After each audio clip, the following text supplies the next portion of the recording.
রাসূলুল্লাহ সাল্লাল্লাহু আলাইহি ওয়াসাল্লাম এর প্রথম যুদ্ধ 584 সাল 14 বছর বয়স। পবিত্র কোরআনে আল্লাহ পাক রাব্বুল আলামিন বলেন, তাকে অবহিত করেছেন পাপকর্ম ও পুণ্যকর্মের ক্ষেত্রে। শামস আয়াত 8। আরবগণ আদি থেকেই যুদ্ধপ্রিয় জাতি, তবে বছরের কয়েকটি মাসকে তারা পবিত্র মনে করে এসব মাসে কোনো প্রকার যুদ্ধ বিগ্রহ করত না। সেই মাসগুলি হল মরহম, সফর, জিলকদ, জিলহজ, প্রথম, দ্বিতীয়, একাদশ ও দ্বাদশ মাস। কিন্তু বিশেষ কারণবশত ফিজর এর যুদ্ধ দ্বিতীয় মাসে সংঘটিত হয়েছিল। বনু হাওয়াজিন গোত্রের নোমান বিন আল মুনজির নাম এক ব্যক্তি প্রত্যেক বছর ও কাজ নামক স্থানে একটি মরুযাত্রী দল পাঠাত। এই সময়ও উরওয়ার নেতৃত্বে একটি দল পাঠিয়েছিল। উরওয়া তখন পথের মধ্যে কুরাইশ গোত্রের বার্ড নামক এক ব্যক্তিকে হত্যা করে। এই ঘটনাকে কেন্দ্র করে মক্কার অদূরে উভয় গোত্রের তুমুল যুদ্ধ হয়। দীর্ঘ 4 বছর এই যুদ্ধ চলতে থাকে। ফিজর যুদ্ধেই আবু সুফিয়ানের বাবা হারব মৃত্যুবরণ করেন। এ সময়ে রাসূল সাল্লাল্লাহু আলাইহি ওয়াসাল্লামের বয়স ছিল মাত্র 15 বছর। এই যুদ্ধে আবু তালিব ছিলেন বনু হাশিম গোত্রের প্রধান। এই যুদ্ধে রাসূল করিম সাল্লাল্লাহু আলাইহি ওয়াসাল্লাম এর প্রধান কাজ ছিল শত্রুপক্ষের যেসব তীর নিক্ষিপ্ত হতো সেগুলোকে একত্র করে চাচা আবু তালিবের হাতে তুলে দেওয়া। এই যুদ্ধে তিনি বিরাট অভিজ্ঞতা অর্জন করেছিলেন, যা পরবর্তী জীবনে কাজে লাগিয়েছিল। ভ্রাতৃসংঘ হিলফুল ফুজুল গঠন 585 সাল, বয়স 15 বছর। দীর্ঘদিনের এই অমানসিক যুদ্ধের অবসানের পর আবু তালিব ও মুহাম্মদ সাল্লাল্লাহু আলাইহি ওয়াসাল্লামের প্রচেষ্টায় সেখানে স্থাপিত হল হিলফুল ফুজুল সংঘ। এর উদ্দেশ্য ছিল সকল গোত্রকে ভালো কাজে একত্রিত করা, খারাপ কাজে নিষেধ করা। আব্দুল মুত্তালিবের ছেলে জুবাইর সবাইকে আমন্ত্রণ করেছিলেন এবং সবাই আবদুল্লাহ বিন জাদামের ঘরে একত্রিত হয়েছিলেন। জাদাম সবাইকে একটি ভোজ দিয়ে সম্মানিত করেছিলেন। রাসূল করিম সাল্লাল্লাহু আলাইহি ওয়াসাল্লাম যদিও তখন বালক, তবু এ ব্যাপারে তাঁর অবস্থান ছিল অসামান্য। পরবর্তীকালে তিনি বলেছিলেন যে, যদি আরও একবার জাদামের গৃহে শপথ নিতে পারতাম তাহলে বনু হাশেমের লাল উষ্ঠ লাভের চেয়েও উত্তম হতো। কাবা গৃহের মেরামত। পবিত্র কোরআনে আল্লাহ পাক রাব্বুল আলামিন বলেন, সে ঘরে রয়েছে অনেক সুস্পষ্ট নিদর্শনাবলী। তার মধ্যে একটি হল মাকামে ইব্রাহিম, আর যে লোক সে ঘরে প্রবেশ করবে সে নিরাপত্তা পাবে। আলে ইমরান আয়াত 97। হজরত মুহাম্মদ সাল্লাল্লাহু আলাইহি ওয়াসাল্লামের বয়স যখন 23 বছর, তখন এক বন্যায় কাবা শরীফের অনেক ক্ষতি হয়ে গিয়েছিল। কাবার কোনো ছাদ ছিল না বিধায় পুনর্নির্মাণের কথা তারা ভেবেছিল, কিন্তু কুসংস্কার তাদেরকে এতই অন্ধকারে নিক্ষিপ্ত করেছিল যে কাবার গায়ে পর্যন্ত হাত রাখতে হৃদকম্পন হতো। এ সময় তারা জানতে পায় যে বাকুম নামক এক ব্যক্তি কাঠের বেড়া তৈরি করতে পারে। তখন তারা সবার সিদ্ধান্ত অনুযায়ী ওয়ালিদ বিন আল মুগিরাকে তার কাছে প্রেরণ করল ওই বেড়া তৈরির কিছু কাঠ ও অন্যান্য জিনিসপত্র ও বাকুমকে নিয়ে আসতে। বাকুম ছিল জাতিতে রোমান গ্রিক। তখন কোনো কাঠের মিস্ত্রি ছিল না। বাকুম মিস্ত্রি এলেন ও কাবা পুনর্নির্মাণের কাজ আরম্ভ করলেন এবং এই কাজের দায়িত্ব 4 ভাগের ভাগ হল 4টি প্রধান গোত্রের। কিন্তু কেউ প্রথমে কাজ আরম্ভ করতে সাহস পেল না। পেছনে কোনো প্রকার অঘটন হয়ে যায় কিনা এই চিন্তা করে তারা ভীষণ ভয় পেল। অবশেষে ওয়ালিদ অত্যন্ত সাহস নিয়ে কাজ আরম্ভ করলেন। কাবাঘর মানুষ সম্মান উঁচু হবার পর এক সমস্যা দেখা দিল। হাজারুল আসওয়াদ পবিত্র কালো পাথরটি কিভাবে কাদের দ্বারা স্থাপন করা হবে? কাবাগৃহে কালো পাথর স্থাপন খুবই গৌরবের ব্যাপার। তাই 4 সম্প্রদায়ই স্ব শক্তি নিয়ে দাঁড়ালেন কালো পাথর স্থাপনের জন্য।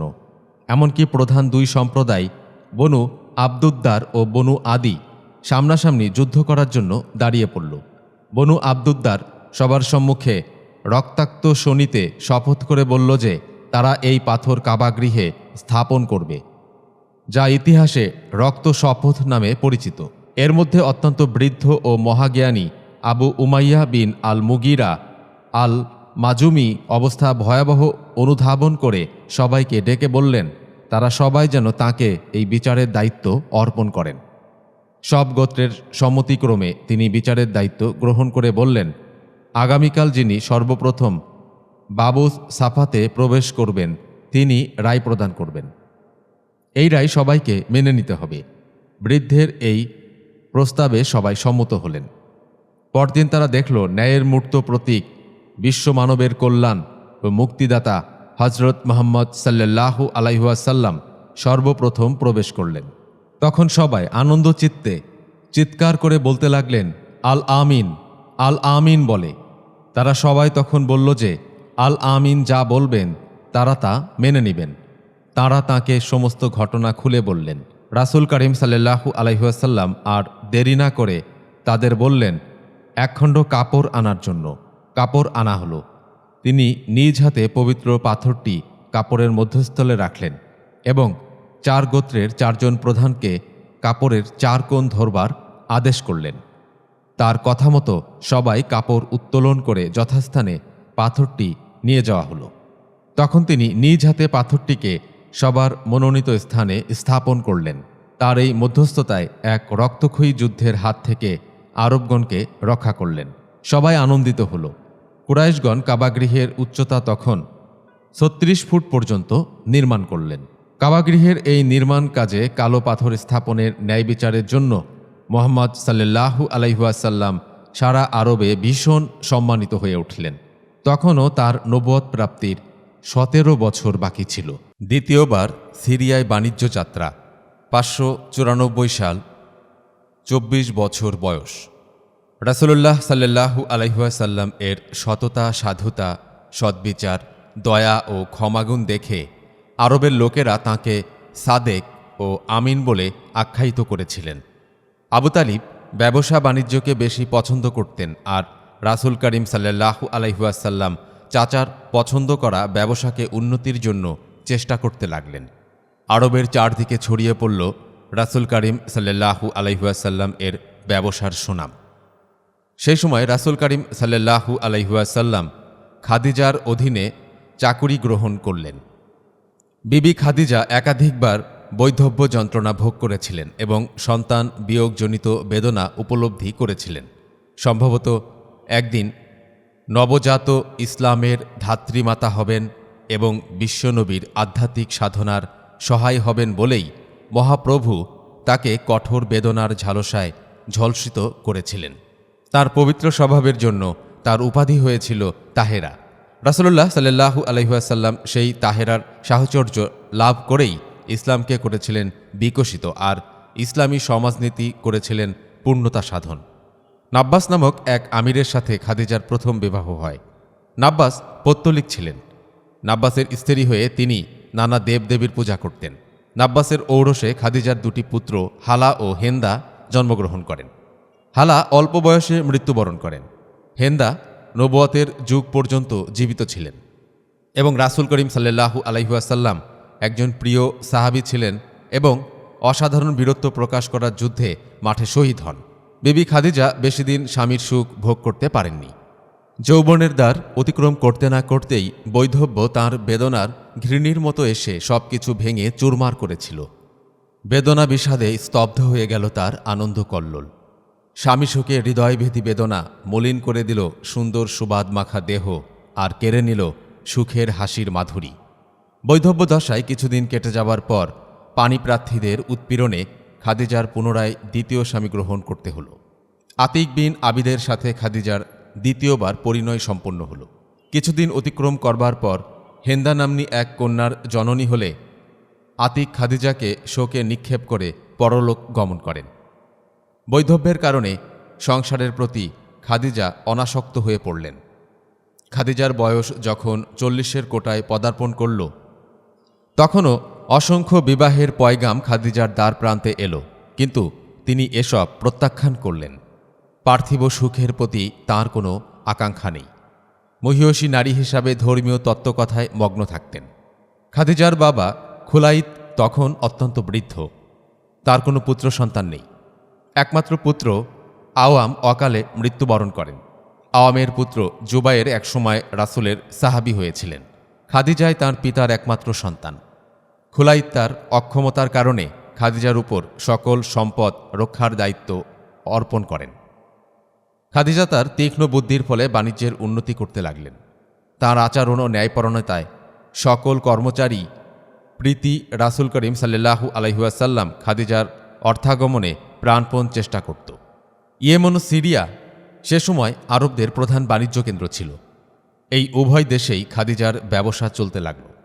বাণিজ্যের প্রসার বৃদ্ধির সাথে সাথে খাদিজা এমন একজন বিশ্বস্ত কর্মচারীর প্রয়োজন অনুভব করছিলেন যার উপর খাদিজা নির্ভর করতে পারেন।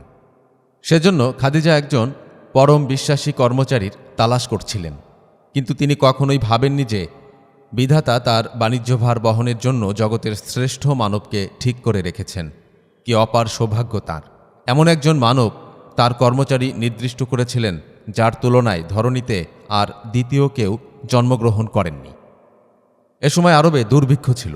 আবু তালিবের ব্যবসা মন্দীভূত হয়ে পড়েছিল। আবু তালিব প্রচুর সম্পদের মালিক থাকা সত্ত্বেও নিজ গৃহের ভবিষ্যৎ চিন্তায় তিনি ব্যাকুল হয়ে উঠলেন, কারণ উপার্জন না থাকলে সঞ্চিত ধনে আর কতদিন সংসার চলবে। দুর্ভিক্ষের স্থায়িত্ব সম্পর্কেও অনুমান করা যায় না। তাই তিনি অনেক চিন্তা ভাবনা ও বিবেচনা করে প্রিয় ভ্রাতুষ্পুত্র মুহাম্মদ সাল্লাল্লাহু আলাইহি ওয়াসাল্লামকে ডেকে আনলেন এবং নানা প্রকারের হিতোপদেশ দিলেন। অবশেষে রাসূল সাল্লাল্লাহু আলাইহি ওয়াসাল্লামকে খাদিজার নিকট চাকরি করতে অনুরোধ করলেন। রাসূল করিম সাল্লাল্লাহু আলাইহি ওয়াসাল্লাম কখনো আবু তালিবের কথার অবাধ্য হননি। তিনি এই প্রস্তাবে সম্মতি দান করলেন।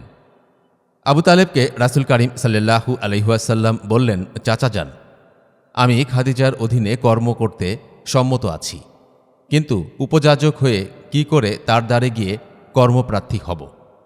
আবু তালিব তার কথার মর্ম বুঝতে পেরে চিন্তাযুক্ত হয়ে পড়লেন। এমনি মুহূর্তে আবু তালিবের এক বোন বিবি আতিকা এসে উপস্থিত হলেন এবং ভ্রাতাকে চিন্তাকুল দেখে কারণ জিজ্ঞেস করলেন। আবু তালিব তখন বললেন, আমার চিন্তার কারণ পরে শুনবে, তুমি কেন এসেছ তাই বলো। আতিকা বলল, মোহাম্মদ বিয়ের উপযুক্ত হয়েছে, তার বিয়ে করা দরকার, এখনও তার বিয়ের উদ্যোগ নিচ্ছ না কেন? আবু তালিব বললেন, আমাদের বাণিজ্য এখন মন্দা, এ অবস্থায় কোনো বিয়ের প্রস্তাব কোথাও পেশ করার সাহস পাচ্ছি না। প্রথমে তার কোথাও কর্মসংস্থান হোক, তারপর এদিকে মনোনিবেশ করব। আতিকা বলল, তবে এসো আমরা দুজন মিলে তার কর্মসংস্থানের চেষ্টা করি, তারপর বিয়ের ব্যবস্থা করা যাবে। হজরত মুহাম্মদ সাল্লাল্লাহু আলাইহি ওয়াসাল্লামকে আতিকা শিশুকাল থেকেই অত্যন্ত ভালোবাসতেন। তিনি রাসূল করিম সাল্লাল্লাহু আলাইহি ওয়াসাল্লামকে নিয়ে খাদিজার ঘরে উপস্থিত হলেন এবং খাদিজার নিকটে তার পরিচয় প্রদান করে একটি কর্মগ্রহণের প্রস্তাব করলেন। আতিকার এই প্রস্তাব শুনে খাদিজা বললেন, আমি এই যুবকের গুণগান পূর্ব থেকেই অবগত আছি, আমি সন্তুষ্ট হৃদয়ে তাকে গ্রহণ করলাম। আপনি আজই আমার গৃহে পাঠিয়ে দেবেন, আমি তাকে অধিক বেতনে নিযুক্ত করব। দেরি করবেন না, অদ্যই তাঁকে কাফেলার সাথে যাত্রা করতে হবে। আতিকা গৃহে ফিরে আবু তালিবকে সব কথা বললেন এবং রাসূল করিম সাল্লাল্লাহু আলাইহি ওয়াসাল্লামকে প্রবাসের পরিধানে সজ্জিত করে সবাই তাঁকে বিদায় সম্ভাষণ জানিয়ে প্রবাস যাত্রার জন্য খাদিজার গৃহে নিয়ে আসলেন। সাক্ষাতে বিবি খাদিজা এক পাতলা পর্দার অন্তরাল হতে রাসূল করিম সাল্লাল্লাহু আলাইহি ওয়াসাল্লামকে দেখলেন। সে সময় তার চেহারার সৌম্যের মহিমা ও সরলতার মাধুরী খেলা করছিল। ললাট থেকে জল জল করে বের হচ্ছিল নূরের জ্যোতি। সেই দৃশ্যে খাদিজার হৃদয় উন্মাদিনী হয়ে উঠল। কক্ষে তাওরাত গ্রন্থ ছিল। খাদিজা তা খুলে পাঠ করে দেখলেন, তাতে লেখা আছে, আরব মরুতে এরূপ চেহারার এক নবী জন্মগ্রহণ করবেন। খাদিজার কল্পনার ঘূর্ণিঝড় বইতে লাগল। তিনি কখনো আলাপ আলোচনা করতে পারলেন না। কাফেলা যাত্রা করার লগ্নে খাদিজা স্বীয় বিশ্বস্ত ভৃত্য মাইসারাকে বললেন, দেখো, সম্মানিত আবু তালিবের ভ্রাতুষ্পুত্র তোমাদের সাথে যাচ্ছেন, সর্বদা তাঁর সেবা শুশ্রূষা করবে এবং তার গোলাম হয়ে চলবে। তাকে কখনো কোথাও একাকী থাকতে দেবে না, সর্বদা তাঁর অসুবিধা মোচনের চেষ্টা করবে। খাদিজা প্রয়োজনীয় দিক নির্দেশনা দিয়ে কাফেলা যাত্রা করলেন। রাসূল করিম সাল্লাল্লাহু আলাইহি ওয়াসাল্লাম বিদায় সম্ভাষণ দিতে হাশিমি গোত্রের অনেকেই নগর তরুণ পর্যন্ত অগ্রসর হলেন। আবু তালিব ও আতিকাও তাদের মধ্যে ছিলেন। জনক জননী হারা নম্র স্বভাব মোহাম্মদ সাল্লাল্লাহু আলাইহি ওয়াসাল্লামকে খাদিজার কর্মচারী হিসাবে দাঁড়াতে দেখে অনেকেই ক্রন্দন করতে লাগলেন। আবু তালিবও ক্রন্দন করতে লাগলেন। মহাপ্রভুর কি রহস্য ছিল তা কারও বুঝবার ক্ষমতা নেই। যাকে প্রভু তার সৃষ্টি জগতের সর্বশ্রেষ্ঠ ও ধর্মশ্রেষ্ঠ হিসাবে প্রতিষ্ঠিত করবেন, তাকে মানব জীবনের সকল অবস্থায় ভুক্তভোগী করার জন্যই সম্ভবত প্রভু এরূপ ব্যবস্থা গ্রহণ করেছিলেন। কাফেলা সিরিয়ার অন্তর্গত বসরা পর্যন্ত গিয়েই সুবিধামতো বাজার দর পেয়ে পণ্যসমূহ বিক্রি করে দিল। এর মধ্যে মাইসারা, খাজেসা প্রভৃতি অনুচরগণ রাসূলুল্লাহ সাল্লাল্লাহু আলাইহি ওয়াসাল্লামের আচরণ ও মহানুভবতায় মুগ্ধ হয়ে পড়েছিল। তারা খাদিজার নির্দেশ মতো রাসূল করিম সাল্লাল্লাহু আলাইহি ওয়াসাল্লামকে খুবই যত্ন করত। বর্ণিত আছে, রাসূল করিম সাল্লাল্লাহু আলাইহি ওয়াসাল্লাম কাফেলা যখন বসরার উপকণ্ঠে এক গির্জার নিকট বিশ্রাম গ্রহণ করছিল, তখন গির্জার অধ্যক্ষ রাসূল করিম সাল্লাল্লাহু আলাইহি ওয়াসাল্লাম এর অবয়ব লক্ষ্য করে মাইশার নিকট তার পরিচয় জিজ্ঞেস করলেন। মাইশারা পূর্ব হতেই পরিচিত ছিল, তাই তিনি তার পরিচয় তুলে ধরলে বৃদ্ধ বললেন, তার অবয়ব দেখে বুঝতে পারলাম যে ইনি একজন অসাধারণ ব্যক্তি হবেন, সন্দেহ নেই। এমনকি তিনি ভাবী পয়গম্বরও হতে পারেন, যা আমরা তাওরাত গ্রন্থে দর্শন করেছি। এসব ঘটনায় মাইশারার ভক্তি অতিশয় বেড়ে যায় এবং এসব খাদিজাকে যথাসময়ে অবগত করেন। কাফেলা মক্কার 3 দিনের পথ অতিক্রম করতেই একটি উষ্ঠ সজ্জিত করে কাফেলার আগমনের সংবাদ প্রেরণ করলেন রাসূল করিম সাল্লাল্লাহু আলাইহি ওয়াসাল্লামকে অগ্রদূত করে। রাসূল করিম সাল্লাল্লাহু আলাইহি ওয়াসাল্লাম দ্রুত উষ্ঠ চালনা করে কাফেলার বহু পূর্বে মক্কায় এসে উপস্থিত হল। এদিকে খাদিজা কাফেলার সংবাদের জন্য উদ্গ্রীব ছিলেন। রাসূলের আগমনে ও বাণিজ্যের প্রচুর লাভ হয়েছে শুনে তাঁর হৃদয় ভরে উঠল। এই শুভ সংবাদের জন্য খাদিজা রাসূল করিম সাল্লাল্লাহু আলাইহি ওয়াসাল্লামকে তাঁর পথবাহক উষ্ঠটিকে দান করলেন। কাফেলা প্রত্যাবর্তন করলে মাইশারার মুখে রাসূল করিম সাল্লাল্লাহু আলাইহি ওয়াসাল্লাম এর সকল ঘটনা শ্রবণ করলেন। মাইশারাও তার গুণগান মন খুলে সত্যি সত্যি প্রকাশ করলেন। মুহাম্মদ সাল্লাল্লাহু আলাইহি ওয়াসাল্লাম 3 বার খাদিজার বাণিজ্য করতে বিদেশ গমন করেছিলেন। প্রতিবারই তাঁর ব্যক্তিত্ব বিচক্ষণতার ফলে খাদিজার বিশ্বাস দিন দিন বৃদ্ধি পেতে থাকে। তিনি মুগ্ধ হতে লাগলেন। অবশেষে তাঁর ধৈর্যের বাঁধ ভেঙে গেল। তিনি সম্ভ্রান্ত ব্যক্তিদের সাথে পরামর্শ করে বিবাহের প্রস্তাব পাঠাতে মনস্থ করলেন।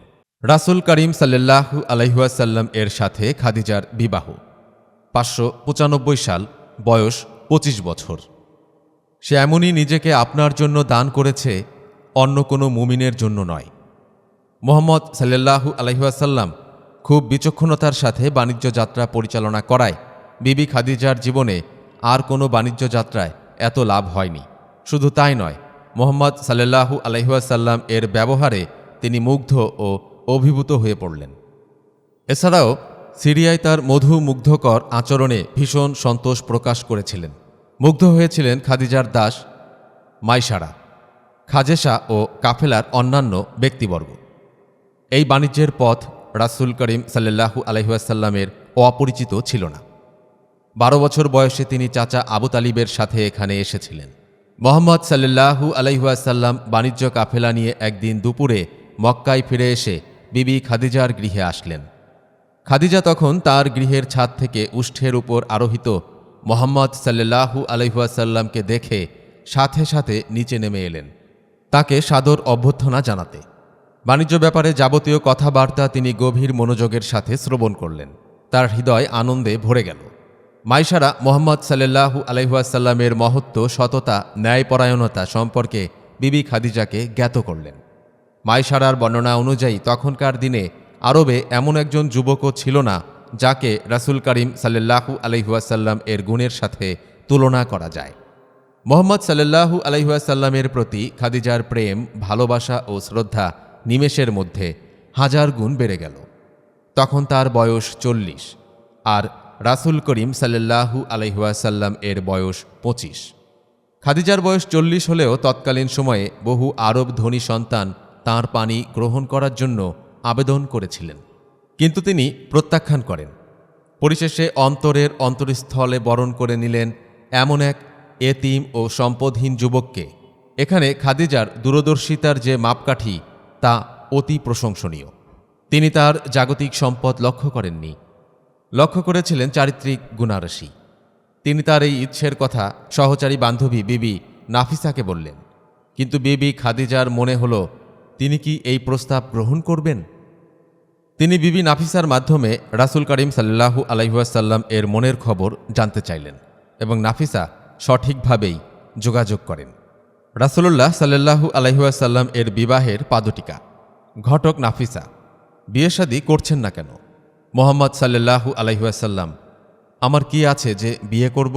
নাফিসা, থাক না থাক তাতে কিছুই যায় আসে না।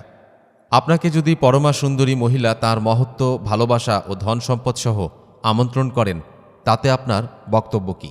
মুহাম্মদ সাল্লাল্লাহু আলাইহি ওয়াসাল্লাম কোন সে মহিলা? নাফিসা বিবি খাদিজা। মুহাম্মদ সাল্লাল্লাহু আলাইহি ওয়াসাল্লাম আমি কি করে এগোতে পারি?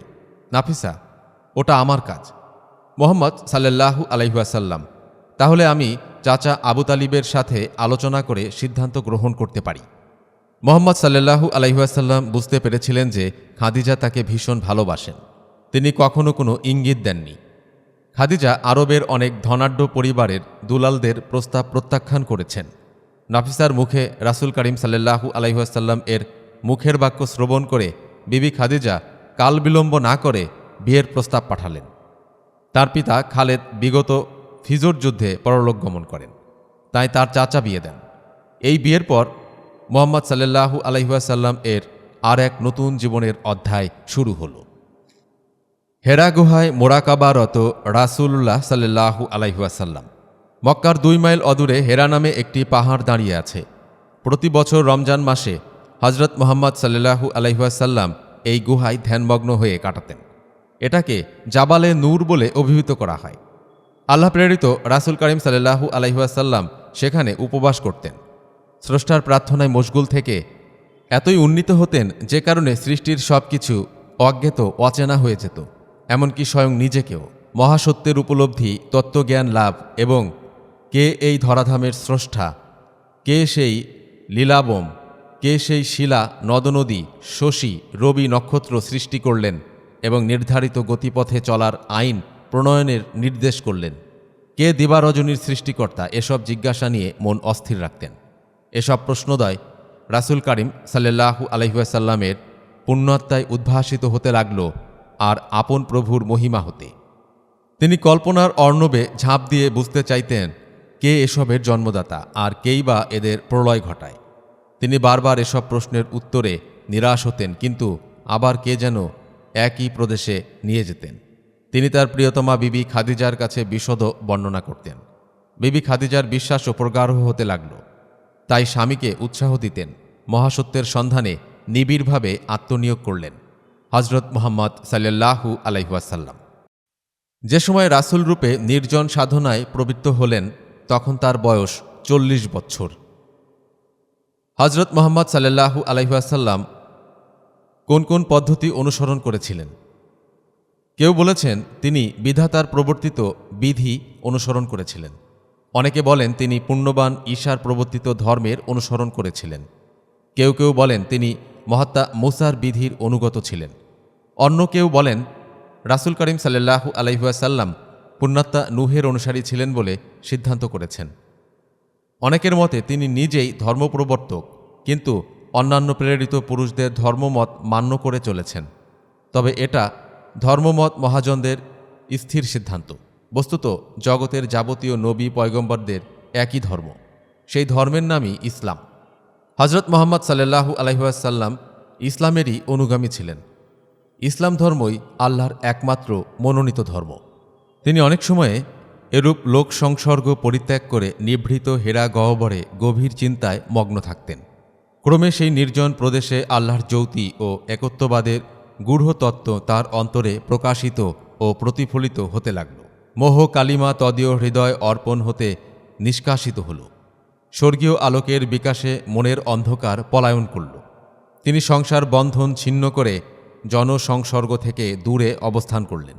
আরবীয় জ্ঞানবান লোকেরা লক্ষণ বুঝে পরস্পর বলতে লাগলেন, অবশ্যই মুহাম্মদ আল্লাহর প্রেমে আকৃষ্ট হয়েছেন। এদিকে রাসূল করিম সাল্লাল্লাহু আলাইহি ওয়াসাল্লাম সাধনবাড়ি সিঞ্চনে স্বীয় হৃদয় উদ্যানকে অনুক্ষণ সিদ্ধ ও সতেজ রেখেছেন। প্রেমের পতাকা অনুরাগ ভূমিতে উন্মোচিত করেছেন।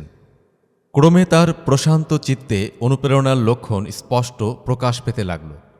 তার প্রশান্ত অন্তঃকরণ স্বর্গাধিপতির বিধির অবতরণ ভূমি হল। স্বর্গীয় দূত জিব্রাইল পবিত্র কোরআন শরীফের বাক্য দ্বারা তদীয় অন্তরকে অলঙ্কৃত করতে লাগলেন। স্বর্গীয় দূত কখনো মনুষ্যকারে, কখনো বা পক্ষযুক্ত স্বর্গীয় আকৃতি বিশেষে এসে বাণী শোনাতেন। ওহী নাজিলের শুভ সূচনা 610 সাল, 40 বছর 1 দিন। পবিত্র কোরআনে আল্লাহ পাক রাব্বুল আলামিন বলেন, পড়ুন আপনার সে প্রভুর নামে, যিনি সৃষ্টি করেছেন, যিনি মানুষকে সৃষ্টি করেছেন জমাট রক্ত থেকে। পড়ুন, এবং আপনার প্রতিপালক সম্মানিত, যিনি কলম দ্বারা শিক্ষা দিয়েছেন, মানুষকে শিক্ষা দিয়েছেন যা তারা জানত না। সূরা আলাক আয়াত 1 থেকে 5। এই ঘটনাটি সহিহ বুখারী শরীফে হজরত আয়েশা সিদ্দিকার সনদে বর্ণিত হয়েছে।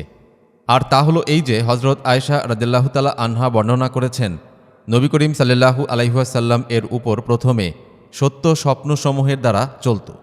যেই স্বপ্নই তিনি দেখতেন তার তাবির এত স্পষ্ট ও সঠিক প্রমাণিত হতো যেন সকালের সূর্য উদয়ের প্রাক্কালে প্রভাতের শুভ আলো প্রকাশ পেয়ে থাকে।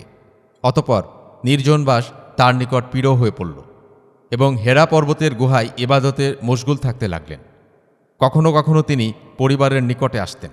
হজরত খাদিজা রাদিয়াল্লাহু তাআলা আনহা তার কিছু খাবার প্রস্তুত করে দিতেন, তিনি তা নিয়ে পুনরায় গুহায় চলে যেতেন। এভাবে হেরা গুহায় এবাদতে মশগুল থাকাকালে হঠাৎ একদিন তার নিকট আল্লাহর ফেরেশতা জিবরাইল আলাইহিসসালাম এসে আত্মপ্রকাশ করলেন এবং বলতে লাগলেন, পড়ুন। উম্মি নবী বললেন, আমি পড়তে জানি না বা পড়ুয়া ছাত্র নই। রাসূল করিম সাল্লাল্লাহু আলাইহি ওয়াসাল্লাম বলেন, আমি যখন ফেরেশতাকে একথা বললাম তখন তিনি আমাকে জড়িয়ে ধরলেন আর কঠোর চাপ অনুভব করতে লাগলাম। অতঃপর আমাকে ছেড়ে দিয়ে পুনরায় বললেন, পড়ুন। আমি পুনরায় এই একই উত্তর প্রদান করলাম, আমি পড়তে জানি না। তখন তিনি পুনরায় সেই একইভাবে চাপ দিলেন এবং আমাকে ছেড়ে দিয়ে তৃতীয়বার সেই প্রথম বাক্যটি পুনরাবৃত্তি করলেন। আমি এবারেও সেই পূর্বের উত্তর প্রদান করলাম। মোট কথা 3 বার এরকম করার পর চতুর্থবার সূরা ইকরা এর প্রথম 5টি আয়াত পাঠ করলেন, যা পূর্বে উল্লেখ করা হয়েছে। ওহী নাজিলের দ্বিতীয় স্তর। পবিত্র কোরআনে আল্লাহ পাক রাব্বুল আলামিন বলেন, হে কম্বলওয়ালা, দাঁড়াও এবং মানুষকে ভয় প্রদর্শন করো আর তোমার রবের মহত্ব প্রকাশ করো, তোমার পোশাকসমূহ পবিত্র করো। সূরা মুদ্দাসসির আয়াত 1 থেকে 4। এই আয়াতগুলো যেন মানুষের জীবনের উদ্দেশ্যকে পূর্ণ করে দিল, কেননা সূরা আলাকের মধ্যে বলা হয়েছে শ্রেষ্ঠত্ব অর্জনের জন্য সঠিক ইলম বা বিশুদ্ধ জ্ঞান লাভ করা প্রয়োজন। আর এখানে বলা হয়েছে বিশুদ্ধ জ্ঞান লাভ করা সত্ত্বেও মানবতার পূর্ণতা লাভ হবে না ততক্ষণ পর্যন্ত যতক্ষণ বিশুদ্ধ ইলম এর সাথে বিশুদ্ধ আমলও না থাকে। কেননা ইলম আছে, আমল নেই, সে ইলমের উপকারিতা নিষ্ফল হয়ে যায়। আর যদি আমল আছে কিন্তু ইলম নেই, তবে সে আমল ক্ষতির কারণ হয়ে দাঁড়ায়। তাই হেদায়েত ও সিরাতুল মুস্তাকিমের জন্য ইলম আমল উভয়টির বিদ্যমান থাকা চাই। ফতরাতে ওহী বা ওহী বন্ধের সময়কাল 6 মাসের মতো। ওহী নাজিলের তৃতীয় স্তর। এ বিষয়ে আল্লাহ পাক রাব্বুল আলামিন বলেন, শপথ উজ্জ্বল দিনের, শপথ রাত্রির, যখন তা গভীর হয়। আপনার পালনকর্তা আপনাকে ত্যাগ করেননি এবং আপনার প্রতি বিরূপ হননি। আপনার জন্য ইহকাল অপেক্ষা পরকাল অধিক শ্রেয়। আর অতি শীঘ্রই আপনার প্রতিপালক এমন কিছু আপনাকে দিবেন যাতে আপনি সন্তুষ্ট হবেন। সূরা আদ-দোহা আয়াত 1 থেকে 5। সর্বপ্রথম ওহী নাজিল হবার পর কিছু সময় ওহী আসা বন্ধ ছিল। ওহী বন্ধ থাকার এই সময়টুকু ইসলামী শরীয়তের পরিভাষায় ফতরাতে ওহী বন্ধ থাকার কাল বলা হয়, যার সময়সীমা অধিকাংশের মতে 6 মাস ছিল। তখন রাসূল করিম সাল্লাল্লাহু আলাইহি ওয়াসাল্লাম এমন চিন্তিত ছিলেন, না জানি আমার কোন ভুল ত্রুটির কারণে মহিয়ান গরিয়ান আল্লাহ আমার প্রতি অসন্তুষ্ট হয়ে ওহী আসা বন্ধ করে দিয়েছেন। অতঃপর আল্লাহ তাআলা সূরা দোহা ও সূরা ইনশিরাহ অবতীর্ণ করে রাসূলকে সান্ত্বনা দেন। হজরত খাদিজা রাদিয়াল্লাহু তাআলা আনহা প্রথম মহিলা মুসলমান। পবিত্র কোরআনে আল্লাহ পাক রাব্বুল আলামিন বলেন, আর যারা সর্বপ্রথম হিজরতকারী ও আনসারদের মাঝে পুরাতন এবং যারা তাদের অনুসরণ করছে, আল্লাহ সে সমস্ত লোকদের প্রতি সন্তুষ্ট হয়েছেন এবং তারা ও তার প্রতি সন্তুষ্ট হয়েছেন। সূরা আত-তাওবাহ আয়াত 100। উম্মুল মুমিনিন হজরত খাদিজা রাদিয়াল্লাহু তাআলা আনহাই হলেন মহিলাদের মধ্যে সর্বপ্রথম মুসলমান। যখন রাসূল করিম সাল্লাল্লাহু আলাইহি ওয়াসাল্লাম প্রত্যাদেশের মাধ্যমে ধর্মপ্রচারে বদ্ধপরিকর হলেন, তখনই হজরত খাদিজা রাদিয়াল্লাহু তাআলা আনহা ভ্রান্তির আবরণ ছিন্ন করে আল্লাহর তত্ত্বের স্বর্গীয় মুকুট শিরে ধারণ করলেন। তার ইসলাম গ্রহণের পিছনে এই কারণগুলো উল্লেখযোগ্য। ১. প্রিয় নবী সাল্লাল্লাহু আলাইহি ওয়াসাল্লাম এর প্রথম জীবনের সুনাম সুখ্যাতিতে হজরত খাদিজা রাদিয়াল্লাহু তাআলা আনহা পূর্ব হতেই তার প্রতি আকৃষ্ট ছিলেন। 2. সিরিয়ার বাণিজ্য সফরে অসংখ্য মুনাফা লাভ ও খাদিজা রাদিয়াল্লাহু তাআলা আনহা মাইসারা নামক কৃতদাসের মুখে অনেক অলৌকিক কথা শুনেছিলেন। 3. সুদীর্ঘ 25টি বছর নবীর জীবন সঙ্গিনী থেকে খাদিজা রাদিয়াল্লাহু তাআলা আনহা তার বৈশিষ্ট্য ও গুণাবলীপূর্ণ অভিজ্ঞতা অর্জন করেছিলেন। 4. হেরা গুহার সকল ঘটনা নবীজি খাদিজা রাদিয়াল্লাহু তাআলা আনহাকে জানিয়েছিলেন। 5. খাদিজা রাদিয়াল্লাহু তাআলা আনহা এর চাচাতো ভাই ওয়ারাকার সাক্ষ্য ও ভবিষ্যৎবাণী খাদিজা রাদিয়াল্লাহু তাআলা আনহা সরাসরি কর্ণগোচর করেছিলেন। 6. আবু তালিবের সাথে বাণিজ্য সফরে খ্রিস্টান পাদ্রী বুহাইরার ভবিষ্যৎবাণীও খাদিজা রাদিয়াল্লাহু তাআলা আনহা শুনেছিলেন। 7. রাসূল করিম সাল্লাল্লাহু আলাইহি ওয়াসাল্লামের কৈশোর ও বাল্যকালের অলৌকিক কার্যাবলীও খাদিজা রাদিয়াল্লাহু তাআলা আনহা অবহিত হয়েছিলেন। এসব কারণে খাদিজা রাদিয়াল্লাহু তাআলা আনহা সর্বাগ্যে ধর্মপথে পদস্থাপন করলেন। বালকদের মধ্যে সর্বপ্রথম হজরত আলী রাদিয়াল্লাহু তাআলা আনহু এর ইসলাম গ্রহণ। আবু তালেবের অনেক পোষ্যপুত্র ছিল, কিন্তু অর্থাগমনের স্বল্পতা হেতু তাঁর পোষ্য পালনের অতিশয় কষ্ট হচ্ছিল। এমন মুহূর্তে মক্কাতে চরম দুর্ভিক্ষ দেখা দিল। মক্কাবাসীগণ একান্ত নিরুপায় হয়ে পড়ল। এসব দেখে রাসূল কারীম সাল্লাল্লাহু আলাইহি ওয়াসাল্লাম চাচা আব্বাসকে বললেন, আপনার ভাই আবু তালেবের বড় পরিবার, আয় অল্প ব্যয় অধিক, তাকে সাহায্য করা আমাদের কর্তব্য। তার পোষ্য কিছু পরিমাণ কমাতে পারলে খুবই ভালো হয়। চলুন আমরা তার এক একটি সন্তানের ভার গ্রহণ করি। আব্বাসও এ বিষয়ে একমত হয়ে আবু তালেবের নিকট প্রস্তাব পেশ করলেন। তাকে তিনি বললেন, আমার একটি পুত্রের প্রয়োজন, অন্য সন্তানের ব্যাপারে তোমাদের যা কর্তব্য হয় তা করো। তখন হজরত মুহাম্মদ সাল্লাল্লাহু আলাইহি ওয়াসাল্লাম আবু তালেবের পুত্র আলীকে ও আব্বাস জাফরকে গ্রহণ করলেন।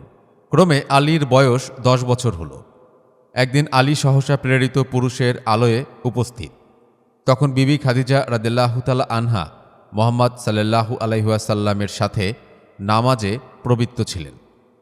নামাজ সমাপ্ত হলে আলী তাদেরকে জিজ্ঞেস করলেন, এ কি ব্যাপার দেখলাম?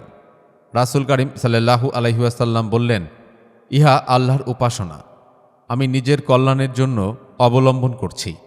তোমাকেও এ কাজে আহ্বান করছি। তুমি আল্লাহকে একমাত্র অদ্বিতীয় বলে স্বীকার করবে এবং লাত ও সকল দেবতাকে তোমার পরিত্যাগ করতে হবে। যুবক আলী বললেন, আমি এমন ধর্মের কথা ইতিপূর্বে আর কখনো শ্রবণ করিনি, এ তো নতুন ব্যাপার। কিন্তু কোনো কাজকর্ম আমি আবু তালিবের সাথে পরামর্শ না করে কখনো করি না। প্রয়োজন হলে তাঁর নিকট গিয়ে এ বিষয়ে পরামর্শ করতে পারি। তখন হজরত মুহাম্মদ সাল্লাল্লাহু আলাইহি ওয়াসাল্লাম বললেন, হে আলী, যদি তুমি ইসলাম ধর্ম গ্রহণ না করো তবে এ বিষয়ে কারো কাছে প্রকাশ করতে পারবে না। আলী রাসূল করিম সাল্লাল্লাহু আলাইহি ওয়াসাল্লাম এর এই প্রস্তাবে সম্মত হয়ে সেই রাত্রি অবস্থান করলেন। এই রাতেই তাঁর মনের দ্বার উদ্ঘাটিত হয়ে গেল, অন্তরে জ্ঞানের আলোক প্রকাশ পেল। প্রত্যুষে নিদ্রা থেকে জেগে উঠেই রাসূল করিম সাল্লাল্লাহু আলাইহি ওয়াসাল্লাম এর নিকট উপস্থিত হয়ে ইসলাম গ্রহণের অভিলাষ জানালেন এবং তৎক্ষণাৎ ইসলাম ধর্মে দীক্ষিত হলেন। কোনো কোনো ঐতিহাসিকের মতে খাদিজা রাদিয়াল্লাহু তাআলা আনহা এর পরেই হজরত আবু বকর সিদ্দিক রাদিয়াল্লাহু তাআলা আনহু ইসলাম ধর্মে দীক্ষিত হয়েছিলেন। শুরু হলো নতুন ধর্মপ্রচার। 614 সাল, 44 বছর বয়স। মক্কানগরীতে হজের সময় নানা দেশ হতে শত শত যাত্রী আগমন করত। সে সময়ে হজরত মুহাম্মদ সাল্লাল্লাহু আলাইহি ওয়াসাল্লাম কাবা প্রদক্ষিণ করে ধর্মপ্রচার করতেন। তার বাগ্মিতায় এবং সত্যনিষ্ঠ ও ধর্মবিশ্বাস দেখে অনেকেই তার অনুরক্ত হয়ে যেতে দেখে কুরাইশ বংশীয় স্থানীয় সম্ভ্রান্ত ব্যক্তিবর্গকে আহ্বান করে এর প্রতিরোধের জন্য একটি সভায় সমবেত হন। ওয়ালিদ কুরাইশদের মধ্যে সর্বাপেক্ষা প্রবীণ ও বুদ্ধিমান ছিলেন। তিনি সভাস্থলে বললেন, আরবের নানা স্থান থেকে শত শত স্ত্রী পুরুষ হজ উপলক্ষে প্রত্যহ মক্কায় সমবেত হয়ে থাকে। তারা যদি মুহাম্মদ সাল্লাল্লাহু আলাইহি ওয়াসাল্লামের বক্তৃতা শ্রবণ করে তাহলে নিশ্চয়ই তার বাগ্মিতায় মুগ্ধ হয়ে তৎপ্রচারিত ধর্ম গ্রহণ করবে। সুতরাং প্রারম্ভেই এর প্রতিবিধান করা উচিত। আমার মতে মুহাম্মদের নামে কোনো গুরুতর অপবাদ প্রচার করলে উদ্দেশ্য সিদ্ধি হবে। একবার লোকের মনে বিরাগ সৃষ্টি করতে পারলে আর কেউ তার নিকট যাবে না। আমাদের প্রত্যেকের এই ব্যাপারে একমত হওয়া কর্তব্য, কেননা মতের ভিন্নতা দেখে লোকে অবিশ্বাস করতেও পারে। সভাস্থলে বহু তর্ক বিতর্কের পর স্থিরীকৃত হল, যখন মুহাম্মদ সকল পিতা ভ্রাতা ভগিনী স্বামী স্ত্রীর মধ্যে মতানৈক্য ঘটাচ্ছে, আমরা প্রচার করব সে বাবেলের ঐন্দ্রজালিকদের নিকট জাদুবিদ্যা শিক্ষা গ্রহণ করে এসেছে। এই অপবাদ প্রচারেও তাদের উদ্দেশ্য সিদ্ধি হল না। রাসূল করিম সাল্লাল্লাহু আলাইহি ওয়াসাল্লাম এর পূর্ব প্রভাব অক্ষুণ্ণ রইল। সুতরাং কুরাইশগণ পুনরায় কাবাগৃহের প্রাঙ্গণে পরবর্তী কর্তব্য নির্ধারণ করার জন্য আবার সমবেত হল। কুরাইশদের এই সমাবেশে জনৈক কুরাইশ বলল, মুহাম্মদের জন্য আমরা শান্তি হারাতে যাচ্ছি। সে আমাদের প্রত্যেক দেবতাস্বরূপ পিতামাতাকে নীচ বলে উপেক্ষা করছে, আমাদের ধর্মের নিন্দা করছে, আমাদের উপাস্য দেবতাদেরকে অসত্য ও কল্পিত বলে প্রচার করছে। অচিরেই আমরা এর প্রতিকার করতে চাচ্ছি। এমন সময় রাসূল করিম সাল্লাল্লাহু আলাইহি ওয়াসাল্লাম সেই স্থানে গিয়ে উপস্থিত হলেন। তাকে দেখে শত্রুপক্ষরা অবরোধ করার চেষ্টা করে এবং গালাগালি করতে থাকে। এসব কটূক্তি শুনে রাসূল করিম সাল্লাল্লাহু আলাইহি ওয়াসাল্লাম এর সুপ্রশস্ত ললাট দেশ রক্তিম বর্ণ ধারণ করল। তিনি দুবার কাবাগৃহ প্রদক্ষিণ করে কুরাইশদের সম্বোধন করে বললেন, মুহাম্মদের আত্মা যে শান্তিতে উদ্দীপিত, আমি সেই আল্লাহর নাম গ্রহণ করে বলছি যে তোমরা এই মহান ইসলাম ধর্ম গ্রহণ করো, তা না হলে পরকালে তোমাদের ভীষণ শাস্তি ভোগ করতে হবে, কারো নিস্তার থাকবে না। রাসূল করিম সাল্লাল্লাহু আলাইহি ওয়াসাল্লাম এর এই ধরনের উক্তিতে দুরাত্মাদের হৃদয় ভীত কম্পিত হতে লাগল। কারো মুখে কথা নিঃসারিত হল না। হযরত মুহাম্মদ সাল্লাল্লাহু আলাইহি ওয়াসাল্লাম গম্ভীরভাবে ওদের নিকট হতে প্রস্থান করলেন। পরদিন কুরাইশগণ পুনরায় কাবা প্রাঙ্গণে সমবেত হয়ে পরামর্শ করতে লাগল। এর মধ্যে একজন বলল, গতকাল আমরা যখন মুহাম্মদের ব্যাপারে আলোচনা করছিলাম সেই সময় মুহাম্মদ আমাদের প্রতি উপদেশ বাক্য প্রয়োগ করেছিল, কিন্তু ভীতিযুক্ত আমাদের কণ্ঠরোধ হয়ে যাওয়ায় আমরা তার উত্তর দিতে পারিনি। আজ নিশ্চয়ই এর প্রতিশোধ গ্রহণ করব। কুরাইশগণ যখন এই ধরনের বাদানুবাদ করছিল, এমন সময় রাসূল করিম সাল্লাল্লাহু আলাইহি ওয়াসাল্লাম কাবাগৃহ প্রদক্ষিণ করতে আগমন করলেন। তাকে দেখে একজন বলল, হে মুহাম্মদ, গতকাল তুমি আমাদের ও আমাদের উপাস্য দেবতার নিন্দাবাদ করছিলে কিনা আমরা জানতে চাই। রাসূল করিম সাল্লাল্লাহু আলাইহি ওয়াসাল্লাম নির্ভয়ে বললেন, গতকাল নিন্দাবাদ করেছি এবং আজও করছি।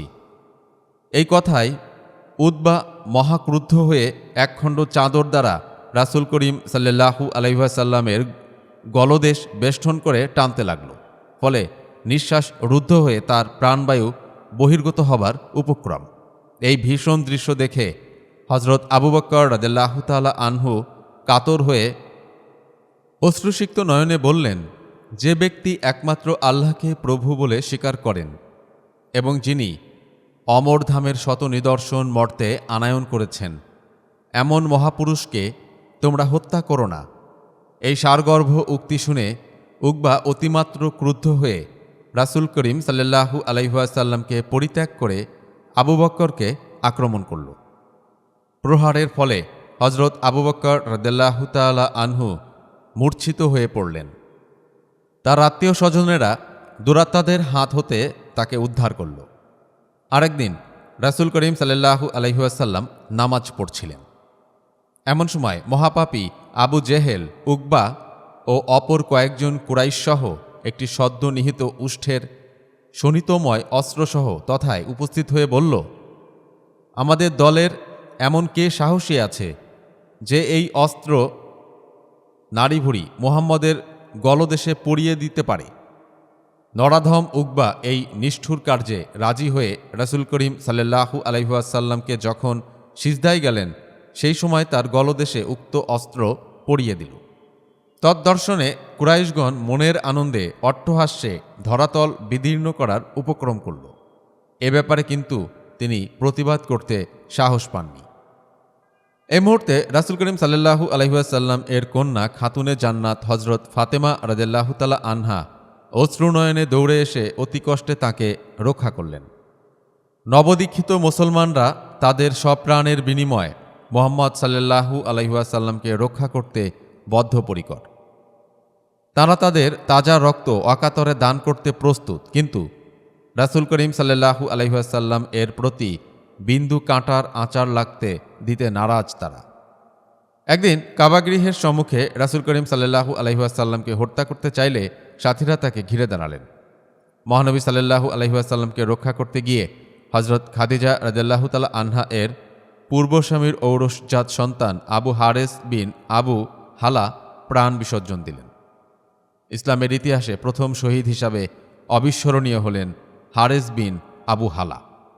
কুরাইশ নারীরাও রাসূল করিম সাল্লাল্লাহু আলাইহি ওয়াসাল্লামকে নির্যাতন করতে গিয়ে পিছিয়ে রয়নি। দুরাত্মা আবু জেহেলের স্ত্রী এবং নরাধম মহাপাপী আবু লাহাবের স্ত্রী উম্মে জামিল রাসূল করিম সাল্লাল্লাহু আলাইহি ওয়াসাল্লাম এর চলার পথে বিষাক্ত কাঁটা পেতে রাখত, আর তাঁর মাথা লক্ষ্য করে আবর্জনা ছুঁড়ে মারতে থাকত। ছোট ছোট ছেলে মেয়েদেরকেও পাথর কণা ছুঁড়ে মারতে উৎসাহী করত।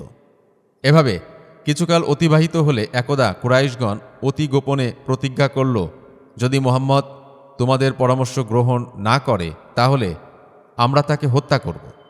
রাসূল করিম সাল্লাল্লাহু আলাইহি ওয়াসাল্লামের কন্যা বিবি ফাতেমা রাদিয়াল্লাহু তাআলা আনহা এই হৃদয়বেদী প্রতিজ্ঞা শ্রবণ করে অতিমাত্র ব্যাকুল হয়ে রোদন করতে লাগলেন।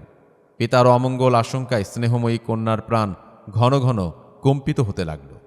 এ সময় রাসূল করিম সাল্লাল্লাহু আলাইহি ওয়াসাল্লাম বাড়িতে উপস্থিত ছিলেন না। যথাসময়ে গৃহে উপস্থিত হয়ে প্রাণোপম নন্দিনীকে ক্রন্দন করতে দেখে ক্রন্দনের কারণ জিজ্ঞেস করলেন। তদুত্তরে হজরত ফাতিমা রাদিয়াল্লাহু তাআলা আনহা কুরাইশগণের প্রতিজ্ঞার বিষয় জানালে রাসূল করিম সাল্লাল্লাহু আলাইহি ওয়াসাল্লাম মৃদু হাস্যে বললেন, ফাতেমা, তুমি ভীতু বা চিন্তিত হইও না। কার এমন সাধ্য আমাকে হত্যা করে?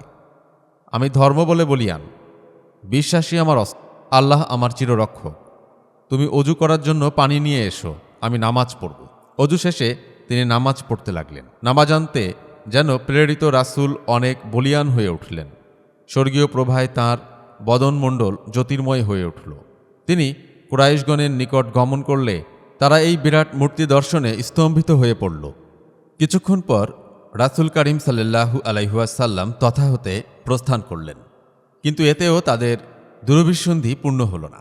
দিনে দিনে সাহাবায়ে কেরামের সংখ্যা বর্ধিত হচ্ছে দেখে তারা নবকৌশল হিসাবে ধনমানের প্রলোভনে রাসূল করিম সাল্লাল্লাহু আলাইহি ওয়াসাল্লামকে হস্তগত করার চেষ্টা করতে আরম্ভ করল। একদা রাসূল করিম সাল্লাল্লাহু আলাইহি ওয়াসাল্লাম চাচা হামজার গৃহে বসে নিভৃতে আল্লাহর উপাসনা করছিলেন।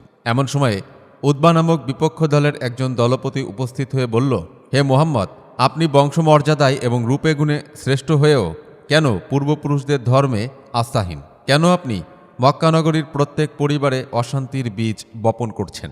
আপনি কি উদ্দেশ্যে এই চিরশান্তিময় মক্কানগর অশান্তির ধারা প্রবল বেগে প্রবাহিত করছেন? বলুন, আপনার উদ্দেশ্য কি? আমরা তা পূর্ণ করতে প্রস্তুত। আপনি কি ধনশালী হবার চেষ্টায় এই কৌশল অবলম্বন করছেন? যদি এজন্য তা করে থাকেন তাহলে আমরা আপনাকে এত অধিক ঐশ্বর্য দান করব যা দর্শনে জগতের অতি ধনশালী মহিপতিরও ধনদৌলত হীনপ্রভ হবে। আপনি কি যশের ভিখারি? আসুন, আমাদের দলপতি হন। আমরা যশের মুকুট আপনার মস্তকে পরিয়ে দিই, শোভায় ও দীপ্তিতে সমুজ্জ্বল হোক। হে মুহাম্মদ, আপনি কি রাজ্যের প্রয়াসী? আপনি এ সংকল্প ত্যাগ করুন। আমরা আপনাকে রাজেশ্বর করে আপনার আদেশ আজ্ঞাবহ হয়ে মাথা তুলে নেব। আপনি আমাদের আপনজন, পর নন। আসুন, আমাদের হৃদয় রাজ্যে অধিকার করুন। উতবার উক্তি শ্রবণে রাসূল করিম সাল্লাল্লাহু আলাইহি ওয়াসাল্লাম বিন্দুমাত্র বিচলিত না হয়ে মৃদু হাস্যে কোরআনের আয়াত আবৃত্তি করে বললেন, জ্ঞান শিক্ষার জন্য আল্লাহ তাআলা পবিত্র কোরআন শরীফ নাজিল করেছেন। এই পবিত্র গ্রন্থ স্বর্গের সংবাদ বহন করে পাপ মলিন ধরাতলে এসেছে, কিন্তু অনেকেই এই গ্রন্থের মহান উপদেশ কর্ণপাত করে না। উপরন্তু তারা বলে, আপনি আমাদেরকে যা করতে উপদেশ দিচ্ছেন তা আমাদের মহান্ধকার ভেদ করে হৃদয় প্রবেশ করছে না, আমাদের কর্ণ বধির। আপনার ও আমাদের মধ্যে পার্থক্য অনেক। আপনার অভিরুচি মতো আপনি কার্য করুন, আমরা আমাদের ইচ্ছামতো কার্য করব। একমাত্র আল্লাহই সবার উপাস্য। এই মহান সত্য প্রচার করার জন্য গুরুভার আমার উপর আল্লাহ কর্তৃক অর্পিত হয়েছে। তোমরা পৌত্তলিকতা ত্যাগ করে তাঁর দিকে অগ্রসর হও, তিনিই তোমাদের অপরাধ ক্ষমা করবেন। পৌত্তলিকরা চিরকাল দুঃখ ভোগ করবে। ইসলামী দাওয়াতের প্রথম প্রচার। নবী মুহাম্মদ সাল্লাল্লাহু আলাইহি ওয়াসাল্লামের উপর যখন ওহী নাজিল হয় তখন প্রকাশ্যভাবে দিন প্রচারের জন্য তিনি আদিষ্ট হননি, বরং এতে শুধু রাসূল করিম সাল্লাল্লাহু আলাইহি ওয়াসাল্লাম এর ব্যক্তিগত আমলের জন্য আহকাম ছিল। এর কিছুদিন পর ওহী নাজিল বন্ধ থাকার সময় যখন দ্বিতীয়বার ওহী নাজিল আরম্ভ হলো তখন এতে রাসূল করিম সাল্লাল্লাহু আলাইহি ওয়াসাল্লামকে ইসলাম প্রচারের জন্য নির্দেশ দেওয়া হলো। কিন্তু দুনিয়াতে তখন মূর্খতা ও গোমরাহির রাজত্ব বিদ্যমান। বিশেষ করে আরবদের অহংকার ও গৌরব এবং পূর্বপুরুষদের অনুসরণ তাদেরকে সত্যের আওয়াজে কান লাগাবার অর্থাৎ আমল করবার কখনোই সুযোগ দিত না।